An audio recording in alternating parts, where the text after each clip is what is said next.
I'm going to say that vendor lock-in doesn't matter, but I know that it's going to cause a lot of people to write angry comments and send me messages saying that I'm wrong, and it does. So let me first explain. I'll start with what vendor lock-in is. Vendor lock-in is when you're stuck with a vendor or a provider because switching to a different one is going to be too expensive, too time-consuming, or too complicated. In tech, this is normally due to a proprietary technology which you're locked into, and it's very hard to change that to a different proprietary technology. Either that or you have too much data, and moving that data is going to take a lot of time or effort. The other thing is your team might need to be retrained. If you're fully trained on using Microsoft Azure, you're going to need to retrain your team to use Google Cloud. Now, people spend a lot of time and effort trying to avoid getting locked in to a vendor. So when they're using cloud, they'll say, I'm going to use the database MongoDB on this cloud so that I'm not locked in. But then they're locked into MongoDB, which kind of gets you back to square one. Doesn't make much sense to me.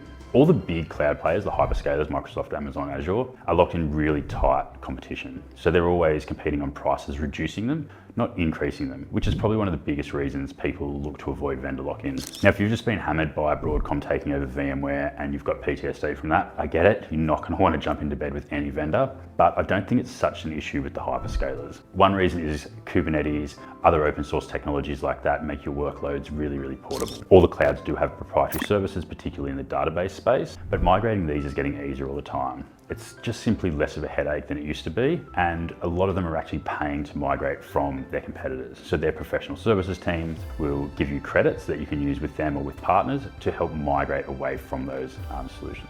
The other part is worry about someone going bankrupt or being bought out. That's probably not going to happen with any of the cloud hyperscalers. They're just too big to go bankrupt. And if it happens, it will happen over a long period of time. You're going to have plenty of warning. Now, I'm not saying to avoid vendor lock-in entirely. When architecting your cloud, I would always look at ways to make sure that you could move it if you wanted. And I always advise startups to make sure that their workloads can be portable because they get credits from one cloud.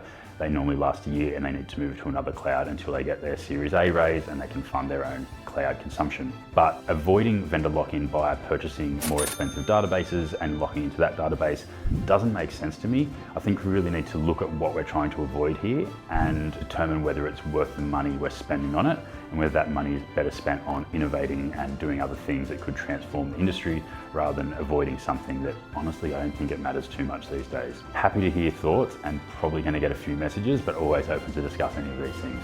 Thanks.